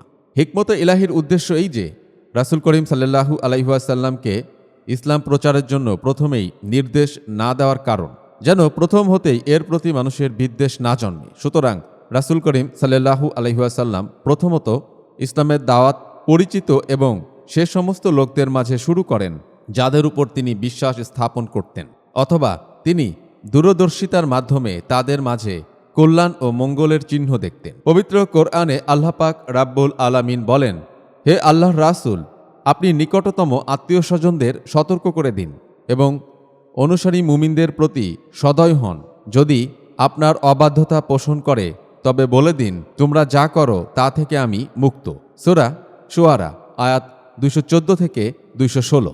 এই মর্মে সর্বপ্রথম আজওয়াজে মুতাহাররাত হজরত খাদিজা রাদিয়াল্লাহু তাআলা আনহা, হজরত আবু বকর সিদ্দিক রাদিয়াল্লাহু তাআলা আনহু, রাসূল করিম সাল্লাল্লাহু আলাইহি ওয়াসাল্লামের চাচাতো ভাই হজরত আলী রাদিয়াল্লাহু তাআলা আনহু এবং রাসূল করিম সাল্লাল্লাহু আলাইহি ওয়াসাল্লাম এর পালক পুত্র হজরত জায়েদ বিন হারিসা রাদিয়াল্লাহু তাআলা আনহু ইসলাম গ্রহণ করেন। হজরত আবু বকর রাদিয়াল্লাহু তাআলা আনহু নবুয়তের পূর্বে হুজুর সাল্লাল্লাহু আলাইহি ওয়াসাল্লাম এর বন্ধু ছিলেন এবং তাঁর সত্যবাদিতা, সাধুতা ও চরিত্র সম্পর্কে খুব ভালোবাসতেন। যখন রাসূল করিম সাল্লাল্লাহু আলাইহি ওয়াসাল্লাম তাকে রিসালাতে ইলাহিয়ার অর্থাৎ নবুয়তের খবর জানালেন তখন তিনি সাথে সাথেই রাসূল করিম সাল্লাল্লাহু আলাইহি ওয়াসাল্লাম এর দাওয়াত সত্য বলে বিশ্বাস করলেন এবং কালেমা শাহাদাত পড়ে মুসলমান হয়ে গেলেন। হজরত আবু বকর রাদিয়াল্লাহু তাআলা আনহু তার গোত্রের মধ্যে সবার নিকট সম্মানিত ব্যক্তি ছিলেন। সমস্ত ব্যাপারে লোকেরা তার উপর বিশ্বাস করত। ইসলাম গ্রহণের পর তিনি ওই সমস্ত লোকদের ইসলামের দাওয়াত দেওয়া শুরু করলেন যাদের মধ্যে কিছু কল্যাণ ও মঙ্গলের কিছু চিহ্ন লক্ষ্য করা যায়। সুতরাং হজরত ওসমান গনি রাদিয়াল্লাহু তাআলা আনহু, হজরত আব্দুর রহমান বিন আউফ রাদিয়াল্লাহু তাআলা আনহু, হজরত সাদ বিন ওয়াক্কাস রাদিয়াল্লাহু তাআলা আনহু, জুবাইর ইবনুল আওয়াম রাদিয়াল্লাহু তাআলা আনহু এবং তালহা বিন উবাইদুল্লাহ রাদিয়াল্লাহু তাআলা আনহু তাঁর দাওয়াত কবুল করলেন। তিনি সবাইকে রাসূল করিম সাল্লাল্লাহু আলাইহি ওয়াসাল্লামের খিদমতে নিয়ে গেলেন এবং সেখানে তারা সকলেই মুসলমান হয়ে গেলেন। এরপর আবু উবাইদা ইবনুল জাররাহ, উবাইদাহ ইবনুল হারিস বিন আব্দুল মুত্তালিব, সাইদ বিন জায়দ আদভি, আবু সালমা মাখজুমি, খালিদ বিন সাইদ ইবনুল আস, উসমান বিন মাজউন এবং তাঁর দুই ভাই কুদামা ও উবাইদুল্লাহ আরকাম বিন আরকাম রাদিয়াল্লাহু তাআলা আনহু ইসলাম গ্রহণ করেন। এদের সবাই কুরাইশ গোত্রের ছিলেন। কুরাইশ ব্যতীত সুহাইব রুমি, আম্মার বিন ইয়াসির রাদিয়াল্লাহু তাআলা আনহু, আবু যর গিফারি রাদিয়াল্লাহু তাআলা আনহু, আবদুল্লাহ বিন মাসউদ রাদিয়াল্লাহু তাআলা আনহু ইসলাম গ্রহণ করেন। ওই সময় পর্যন্ত ইসলামের দাওয়াত গোপনে চলছিল। ইবাদত ও শরীয়তের আমলও গোপনে পালন করা হতো। এমনকি পুত্র পিতা হতে এবং পিতা পুত্র হতে লুকিয়ে নামাজ পড়তেন। যখন মুসলমানদের সংখ্যা ত্রিশোর্ধ্ব হয়ে গেল তখন রাসূল করিম সাল্লাল্লাহু আলাইহি ওয়াসাল্লাম তাদের জন্য একটি প্রশস্ত ঘর নির্ধারণ করলেন যেখানে সবাই একত্রিত হতেন এবং হুজুর সাল্লাল্লাহু আলাইহি ওয়াসাল্লাম সেখানে হাজির হতেন। এভাবে ইসলামের দাওয়াত 3 বছর পর্যন্ত চলতে থাকে। এ সময় কুরাইশদের এক বিশেষ জামাত ইসলাম গ্রহণ করে। এরপর আরও অনেক লোক ইসলাম গ্রহণ করা শুরু করে। এ খবর মক্কায় ছড়িয়ে পড়ে এবং জনগণের মাঝে বিভিন্ন জায়গায় তা আলোচনা হতে থাকে। তাই এখন প্রকাশ্যভাবে সত্যের দাওয়াত পৌঁছানোর সময় এসে যায়। ইসলামী দাওয়াতের দ্বিতীয় ধাপ, 615 সাল, ৪৫ বছর বয়স। আমি আপনাকে সমগ্র বিশ্বের মানুষের জন্য হেদায়েত স্বরূপ প্রেরণ করেছি। অতঃপর দাওয়াতের দ্বিতীয় পদক্ষেপ রাসূলের সামনে এলো, যা তার একমাত্র লক্ষ্য ও উদ্দেশ্য। মহান আল্লাহ রাসূল করিম সাল্লাল্লাহু আলাইহি ওয়াসাল্লাম এর নবুয়তকে সার্বজনীন ঘোষণা করে ওহী পাঠান যে, আমি আপনাকে শুধু কুরাইশদের জন্য নবী ও রাসূল করে পাঠাইনি, বরং সমগ্র জগতের জন্য। তাই পবিত্র কোরআনে আল্লাহ পাক রাব্বুল আলামিন বলেন, আমি আপনাকে সমগ্র জগতের সুসংবাদ দিয়ে প্রেরণ করেছি, নেক লোকদের সুসংবাদ প্রদানকারী এবং খারাপ লোকদের ভীতি প্রদর্শনকারী হিসাবে। কিন্তু অধিকাংশ মানুষ তা বুঝে না। সূরা সাবা আয়াত ২৮। রাসূল করিম সাল্লাল্লাহু আলাইহি ওয়াসাল্লামের নির্দেশের পর তার মৃত্যু পর্যন্ত পৃথিবীর সকল মানুষের কাছে এ দাওয়াত পৌঁছানো এবং বিদায় হজের ভাষণে তিনি বলেন, তোমরা উপস্থিতিরা প্রত্যেক অনুপস্থিতিদেরকে আমার দাওয়াত পৌঁছে দেবে। অতঃপর আল্লাহকে সাক্ষী করে বলেন, হে আল্লাহ তুমি সাক্ষী থাকো, হে আল্লাহ তুমি সাক্ষী থাকো। প্রকাশ্যভাবে ইসলাম প্রচার অভিযান, 615 সাল, ৪৫ বছর বয়স।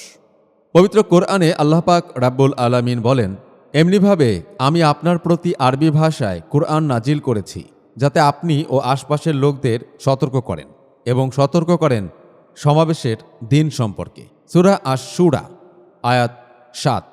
৩ বছর পর যখন বিপুল পরিমাণে নরনারী ইসলাম গ্রহণ করতে লাগলেন এবং জনগণের মধ্যে এটা আলোচিত হতে লাগল, তখন আল্লাহ তাআলা রাসূল করিম সাল্লাল্লাহু আলাইহি ওয়াসাল্লামকে প্রকাশ্যভাবে জনগণের নিকট কালেমায়ে হকের দাওয়াত পৌঁছাবার জন্য নির্দেশ দিলেন।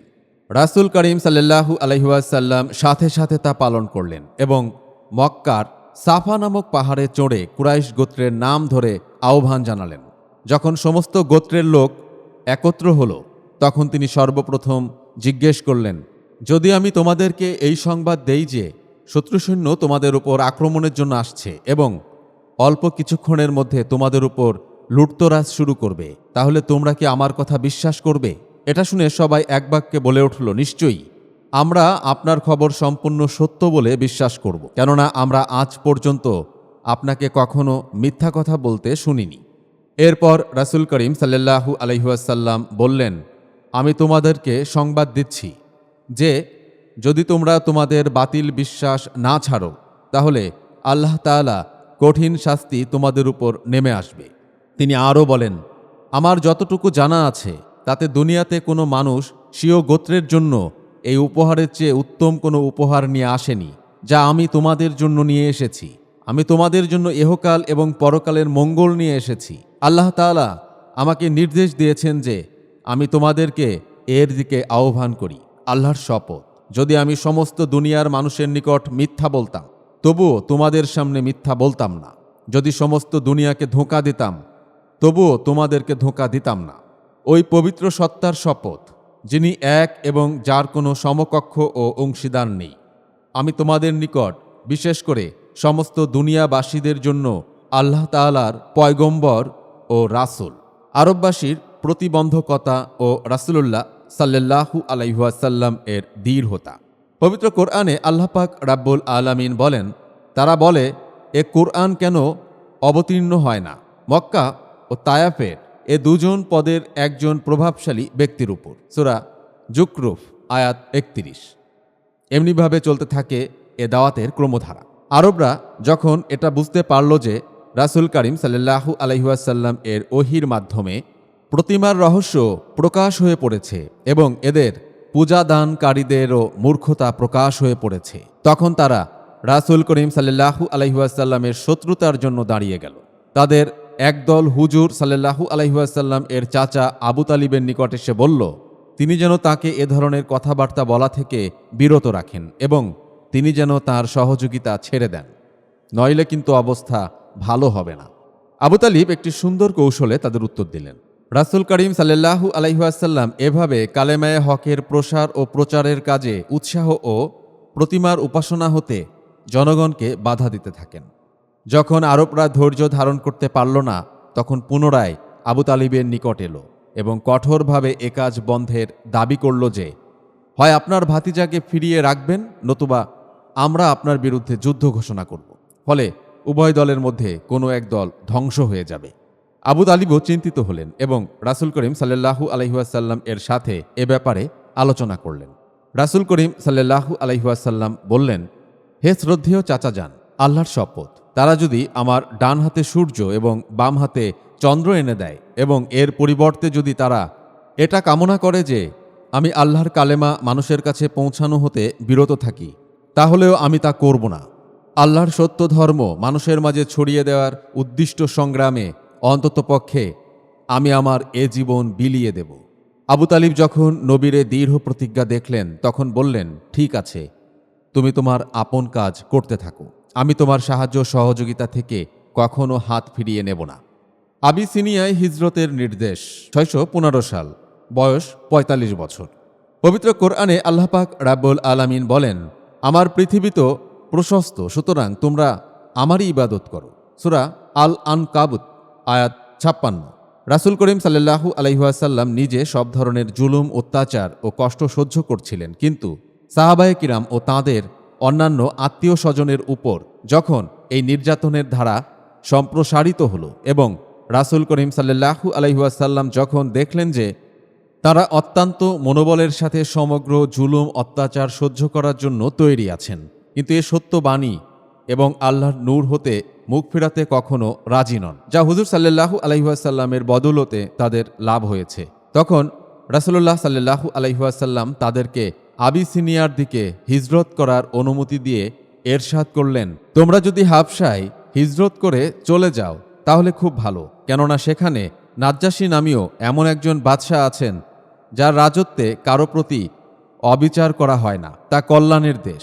আল্লাহ যতদিন তোমাদের এই সমূহ বিপদ হতে মুক্তির ব্যবস্থা না করে দেন ততদিন সেখানেই তোমরা অবস্থান করবে। হাদিস শরীফ।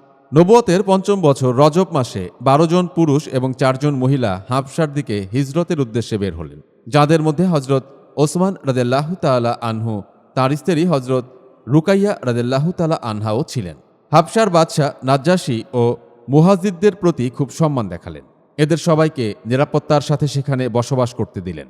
কুরাইশদের নিকটও এ খবর পৌঁছল। তখন তাদের পক্ষ হতে আমর ইবনুল আস ও আবদুল্লাহ ইবনে রাবিআকে নাজ্জাশীর নিকট এ সংবাদ নিয়ে পাঠানো হলো যে এ সমস্ত লোক ঝগড়া বিবাদ সৃষ্টিকারী, তাদেরকে আপনার রাজ্যে অবস্থানের অনুমতি দেবেন না, বরং আমাদের হাতে তাদেরকে সোপার্দ করে দিন। নাজ্জাশী একজন ন্যায়পরায়ণ ব্যক্তি ছিলেন।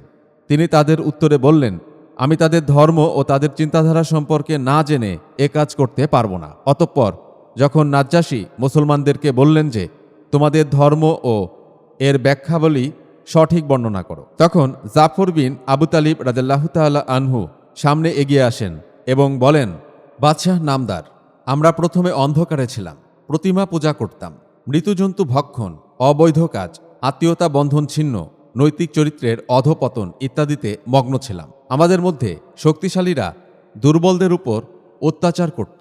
এমনই মুহূর্তে আল্লাহ তাআলা একজন রাসূল পাঠালেন আমাদের মাঝে, যিনি আমাদেরই আত্মীয়। আমরা তার বংশ, সত্যবাদিতা, আমানতদারিতা ও পবিত্রতা সম্পর্কে ভালোভাবে জানি। তিনি আমাদেরকে একথার দাওয়াত দেন যে আমরা যেন আল্লাহরই ইবাদত করি এবং তার সাথে কাউকে অংশীদার ও সমকক্ষ মনে না করি, প্রতিমা পূজা ত্যাগ করি, সত্য কথা বলি, আত্মীয় স্বজনের সাথে সহমর্মিতা পোষণ করি, প্রতিবেশীর সাথে সদ্ব্যবহার করি। তিনি হারাম বস্তু হতে নিষেধ করেন, রক্তপাত করা, মিথ্যা কথা বলা এবং ইয়াতিমদের সম্পদ আত্মসাৎ করা হতে নিষেধ করেছেন। আমাদেরকে নামাজ, রোজা, জাকাত, হজের নির্দেশ দিয়েছেন। আমরা এসব শুনে তাঁর উপর ঈমান অর্থাৎ বিশ্বাস স্থাপন করেছি। নাজ্জাশী এসব কথা শুনে খুব প্রভাবিত হলেন। কুরাইশদের 2 জন দূতকে ফেরত পাঠালেন এবং নিজেও মুসলমান হয়ে গেলেন। মুহাজিরিন সেখানে 3 মাস নিরাপত্তার সাথে অবস্থান করে ফিরে আসেন।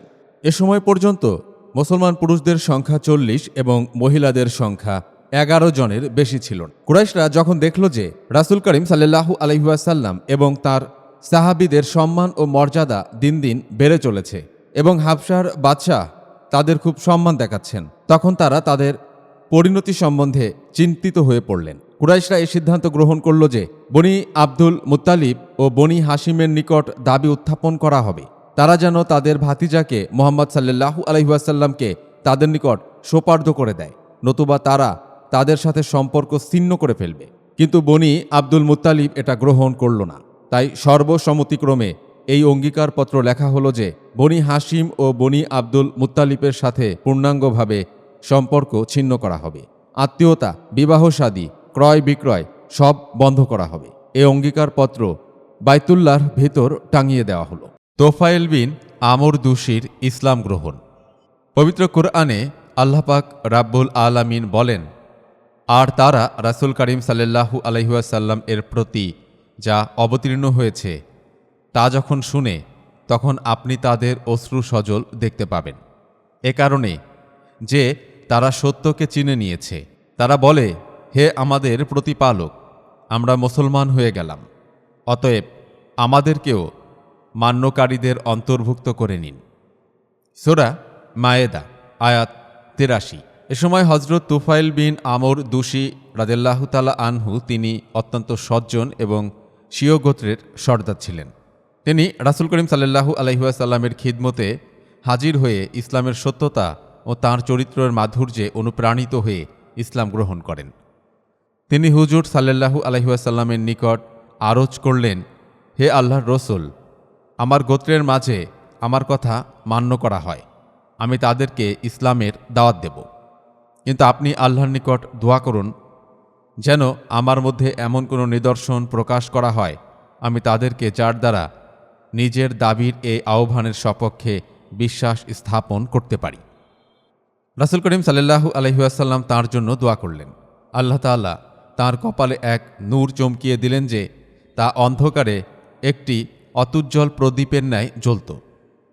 যখন তুফাইল বিন আমর স্বীয় গোত্রের নিকট গেলেন তখন চিন্তা করলেন, কোন সময় আমার গোত্র যেন এই নূর বা আলোককে কোনো বিপদ বা রোগ বলে মনে না করে এবং এও না বলে যে ইসলাম গ্রহণ করার ফলে আমার মধ্যে এ রোগ সংক্রমিত হয়েছে।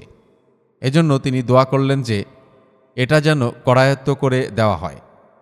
আল্লাহ তাআলা তার দোয়া কবুল করলেন এবং এই নূরকে তার চিবুকের সাথে ঝুলন্ত প্রদীপের ন্যায় লাগিয়ে দেন। তিনি নিজ গোত্রের নিকট গিয়ে ইসলামের দাওয়াত দিলেন। তার চেষ্টায় কিছু লোক মুসলমান হলেন বটে, কিন্তু তার সাফল্য আশানুরূপ হল না। তখন তিনি হুজুর সাল্লাল্লাহু আলাইহি ওয়াসাল্লামের খিদমতে হাজির হয়ে নিবেদন করলেন, আপনি আমাদের জন্য দোয়া করুন যেন আমার চেষ্টা সফল হয়। তার জন্য আবারও রাসূল করিম সাল্লাল্লাহু আলাইহি ওয়াসাল্লাম দোয়া করলেন এবং বললেন, যাও, প্রচার করো এবং কোমলতার সাথে কাজ করো। তোফাইল বিন আমর ফিরে এলেন এবং লোকদের ইসলামের দিকে আহ্বান জানালেন। আল্লাহর রহমতে এরূপ কামিয়াব হলেন যে খন্দকের যুদ্ধের পর ৭০-৮০ পরিবারকে মুসলমান করে খাইবরের যুদ্ধে নিজের সাথে নিয়ে আসেন এবং সবাই জিহাদে অংশগ্রহণ করেন। কুরাইশদের অত্যাচার, নির্যাতন এবং নিষ্ঠুরতা। মক্কানগরে সকল পরিবারের মধ্যে কেউ না কেউ হজরত মুহাম্মদ সাল্লাল্লাহু আলাইহি ওয়াসাল্লাম এর প্রচারিত ইসলাম ধর্মের অনুরাগী হয়ে পড়ছে দেখে অধিকাংশ পরিবারের প্রধানগণ এই সত্য ধর্মের মূল উৎপাটনের জন্য প্রাণপণ চেষ্টা করতে লাগল।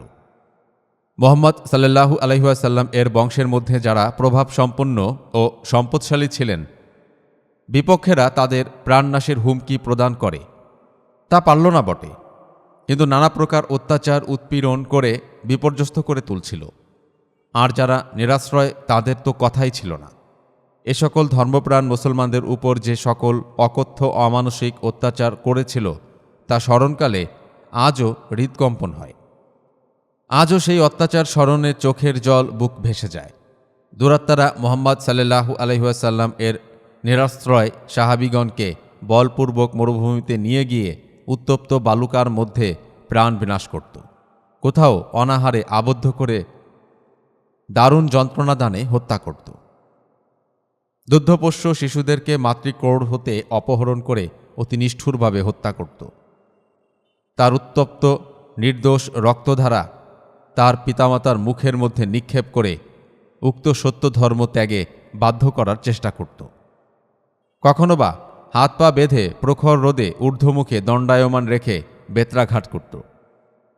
দারুণ তৃষ্ণায় হতভাগ্যরা যখন পানি পানি বলে চিৎকার করত তখন ধর্মদ্বেষী পাষণ্ডেরা সেই হৃদয় বিদারক চিৎকার শুনে স্বভাবসিদ্ধ অমানসিকতার পরিচয় দিতে পরংক্ষুমুখ হতো না।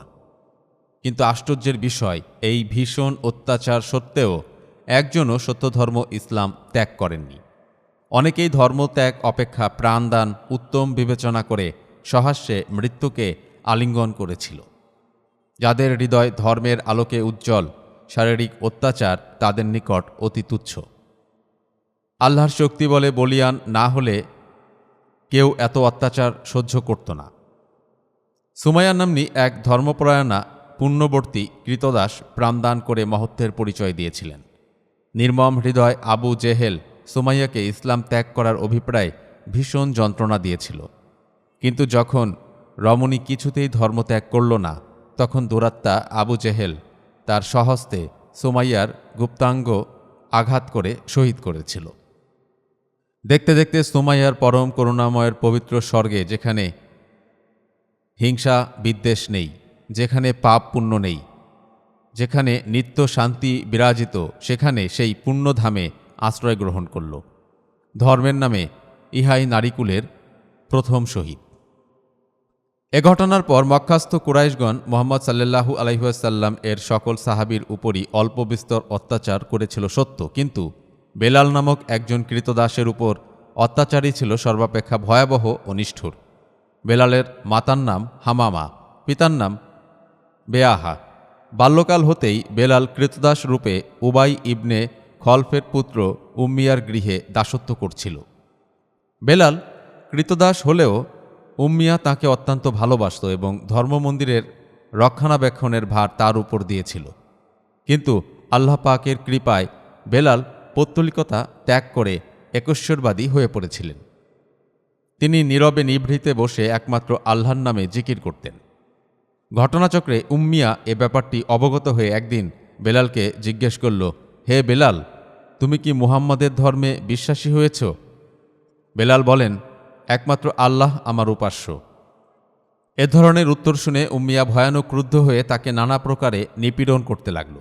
মধ্যাহ্নকালে সূর্যের প্রখর তাপে বেলালকে উলঙ্গ করে হাত পা বেঁধে মরুভূমির উত্তপ্ত বালুকা স্তূপে শায়িত করে ভারী ভারী পাথর তাঁর বুকে নিক্ষেপ করতে লাগল।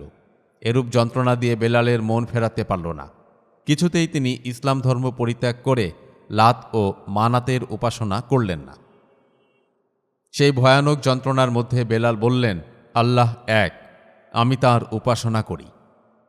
অন্য একদিন দুরাত্মা উম্মিয়া বেলালকে দুর্বিষহ যন্ত্রণা দিয়ে বলল, হে বেলাল, তুমি বলো, লাত দেবতার প্রতি বিশ্বাস করলাম। উত্তরে বেলাল বললেন, লাত দেবতার প্রতি আমার কোনো বিশ্বাস নেই। তাতে দুরাত্মা উম্মিয়ার ক্রোধ আরও বৃদ্ধি পেয়ে গেল। হঠাৎ সে বেলালের বুকের উপর পা রেখে তার কণ্ঠনালী চেপে ধরল। তাতে বেলালের নিঃশ্বাস অবরুদ্ধ হয়ে গেল। তিনি স্পন্দনহীন হয়ে মাটিতে পড়ে জ্ঞান হারিয়ে ফেললেন। অন্য একদিন নরাধম উম্মিয়া মহাক্রোধে এক সুদীর্ঘ রশি বেলালের গলার সাথে বেঁধে উচ্চভূমি থেকে নিম্নভূমিতে টানতে লাগল। তাতে বেলালের শরীর, বিশেষত গলদেশ ক্ষতবিক্ষত হয়ে গেল। এমন সময় হজরত আবু বকর রাদিয়াল্লাহু তাআলা আনহু তথায় হঠাৎ উপস্থিত হলেন। বেলালের এই হৃদয় বিদারক অবস্থা দেখে তার মন আকুল হয়ে উঠল। তিনি উম্মিয়াকে বললেন, হে উম্মিয়া, এই দিনহীন কৃতদাসকে এরূপ যন্ত্রণা দিয়ে তোমার লাভ কি হচ্ছে? ওকে আর যন্ত্রণা দিও না। দুরাচার উম্মিয়া তখন বলল, বেলাল আমার কৃতদাস, আমি ক্রয় করে এনেছি, সুতরাং আমি শাস্তি দেওয়ার অধিকারী। তুমি এখানে এসে নাক গলানোর কে? হজরত আবু বকর রাদিয়াল্লাহু তাআলা আনহু বললেন, আল্লাহ ব্যতীত যার অন্য কোনো উপাস্য নেই, তাকে এমনভাবে অত্যাচার করো না। দুরাত্মা উম্মিয়া এটা শুনে ক্রুদ্ধ কণ্ঠে বলল, হে আবু বকর, তুমিই সকল অনিষ্টের মূল। তুমি ওকে প্রতিমা পূজা করতে নিষেধ করেছ। এখানে তুমি ওকে রক্ষা করো। যদি তোমার এত দয়া লেগে থাকে তাহলে ওকে ক্রয় করে নিয়ে যাও। হজরত আবু বকর রাদিয়াল্লাহু তাআলা আনহু উম্মিয়ার একথা শুনে পরম আনন্দে বেলালকে 10টি স্বর্ণমুদ্রার বিনিময়ে গ্রহণ করে নিলেন। উম্মিয়া তখন সহাস্যে বলল, হে আবু বকর, তুমি নির্বোধের মতো কাজ করেছ। এই কাফরি দাসকে এত অধিক মূল্যে ক্রয় করে নিজেরই ক্ষতি করলে। 1 মুদ্রার বিনিময়ে ওকে বিক্রয় করতে প্রস্তুত ছিলাম। তখন হজরত আবু বকর রাদিয়াল্লাহু তাআলা আনহু বললেন, আমার যথেষ্ট লাভ হয়েছে, এর বিনিময়ে আমার সমস্ত সম্পত্তি দান করতে প্রস্তুত ছিলাম। এই বলে তিনি নিজের জামা দ্বারা বেলালের দেহের ধুলি ও ময়লা ঝেড়ে পরিষ্কার করলেন। পরে হজরত মুহাম্মদ সাল্লাল্লাহু আলাইহি ওয়াসাল্লামের নিকট নিয়ে এসে প্রতিবেশীদের সম্মুখে বললেন, হে প্রতিবেশীগণ, আমি বেলালকে আল্লাহর উদ্দেশ্যে দাসত্ব হতে মুক্ত করলাম। পরে বেলাল রাসূল করিম সাল্লাল্লাহু আলাইহি ওয়াসাল্লাম এর বিশেষ প্রিয়পাত্র হয়ে ওঠেন। রাসূল করিম সাল্লাল্লাহু আলাইহি ওয়াসাল্লাম বেলালকে মুয়াজ্জিন, নামাজের আজানদাতা হিসাবে নিযুক্ত করলেন।